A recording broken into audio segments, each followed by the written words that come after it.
Sensational. He hurt. Why would he be posting on his hand and getting back up to his feet? Let's see if you still got that. Now they're saying officially. Many fighters have used combinations to finish opponents inside the UFC octagon throughout the years. Of course, some are more prominent than others. Due to their participation in major UFC championship battles or main events, a few of these combos are more popular. Others just catch our attention because they are so brilliant. Having said that, these are the top 5 best KO combos in UFC history. Let's begin. Number 5, Anderson Silva versus Chris Leben, UFC Fight Night 5. Arguably the greatest champion in UFC history, Anderson Silva's legend was written largely over his epic 7-year reign as middleweight champion. However, the Spider made an instant mark upon his debut in the UFC some 5 months before he unseated Rich Franklin to claim his title. Faced with the iron-chinned Chris Leben, many fans expected Silva to struggle on his first visit to the octagon. Incredibly, though, the Brazilian not only defeated Leben, becoming the first fighter to stop him in the process, but he made it look easy. You ready? Let's get it on! And here we go. Welcome to the octagon. The fight lasted just 49 seconds. It is sent, and finally, a knee to the head. Leben simply melted under the ferocity of the strikes. The fight was over, stunning the crowd. Together in a perfect sequence. He was stunned. It's all over. Wow! It is all over. The debut. It was about as flawless a victory as a fighter could achieve. It turned out to be a precursor to one of the most dominant title reigns in UFC history.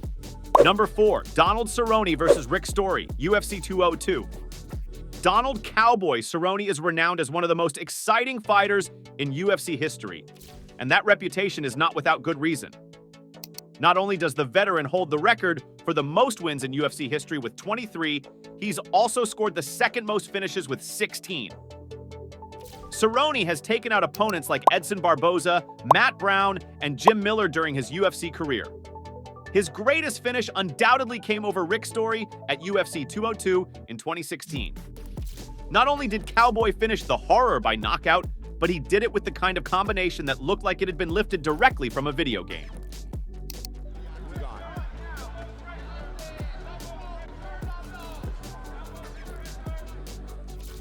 The Story was already struggling with Cerrone's sharp striking by the time the fight made it into the second round. Cowboy appeared to be picking him apart with basically every shot he threw. When the horror lunged in with a left hand, Cerrone unleashed hell. He countered with a left hand, followed that with a pinpoint right hand to the body, and before Story could respond, nailed him with a vicious right head kick. The horror was unsurprisingly hurt. He stumbled back, allowing Cerrone to unleash a wild flurry that sent him down and out.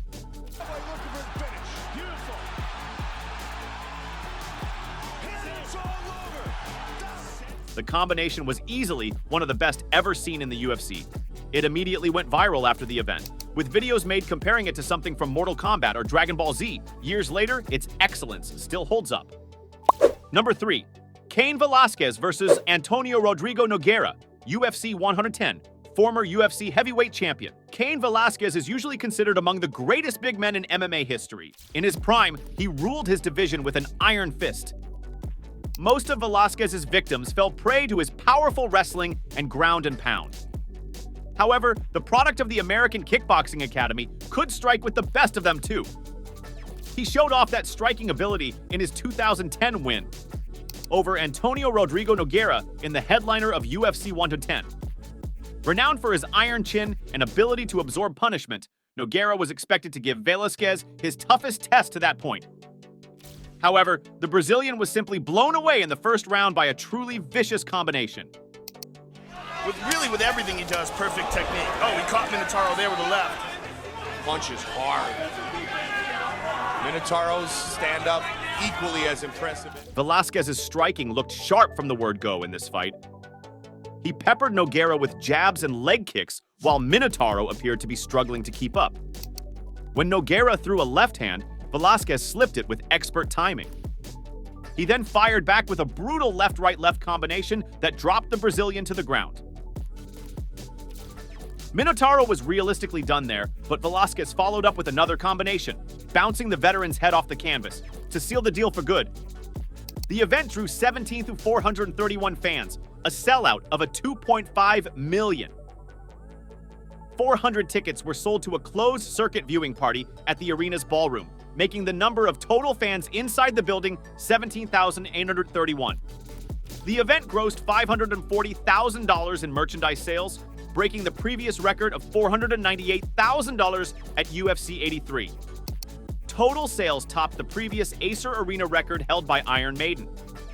Plus, the win was a signal that not only was Velasquez ready to make a run at the UFC heavyweight title, but he also had arguably the most dangerous striking game in the division. 8 months later, he dethroned Brock Lesnar and claimed UFC gold. Number 2, Chuck Liddell versus Tito Ortiz, UFC 47. The famous UFC combinations we've looked at previously were all made memorable by their technical expertise as well as their brutality. Chuck Liddell's finish of Tito Ortiz at UFC 47, on the other hand, was made famous due to its sheer ferocity. Liddell and Ortiz had supposedly been good friends and training partners, but that friendship was shattered by the time they faced off in April 2004.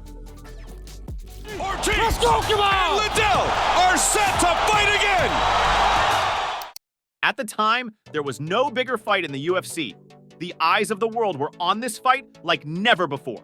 Liddell threw a big left-right combination that forced Ortiz to cover up. Smelling blood, he followed it up with a wild flurry of punches that seemed to be moving in a blur.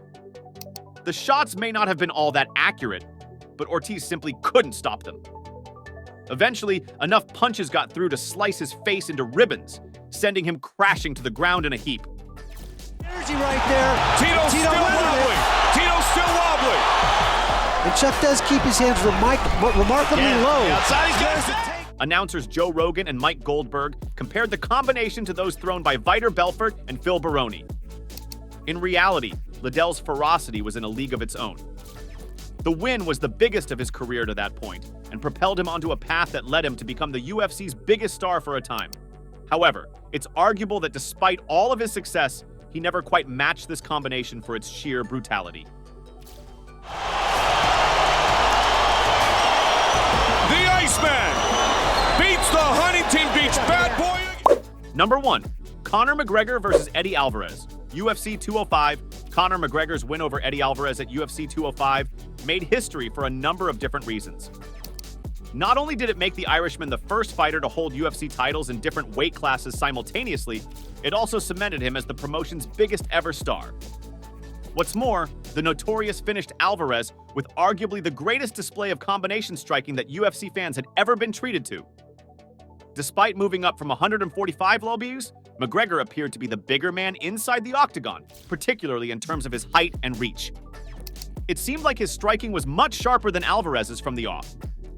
He sent the Underground King to the canvas on 3 separate occasions in the first round alone. He saved his best combination for the second round, using it to finish Alvarez for the first time in his UFC career.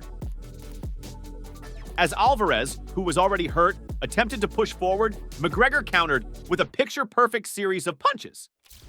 He landed a left-right combination that dropped the Underground King to the ground. Alvarez wasn't completely unconscious, but he was clearly done. Referee Big John McCarthy wasted no time in calling the fight off. Newer fans of the UFC who've only seen McGregor's plodding performances in his recent losses to Dustin Poirier may wonder what the big deal around the Notorious is.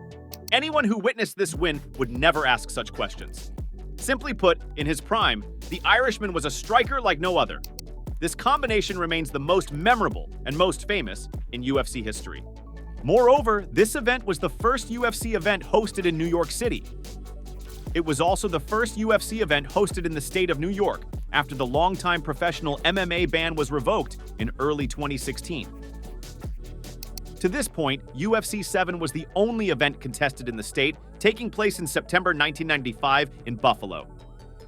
The UFC worked tirelessly to surpass the law that forbade professional mixed martial arts events in the state, including a drastic measure. They announced an event, UFC 197, for the Madison Square Garden, despite the ban still being in effect. However, it was announced that a preliminary injunction allowing the promotion to hold the event was denied by a federal judge. The event was eventually moved and contested in the promotion's home base of Las Vegas, Nevada. And that's it for this video. Please click the like and subscribe buttons down below if you found it shocking. To make sure you don't miss any uploads, tap the bell icon, share the video, and comment down your thoughts. See you in the next one.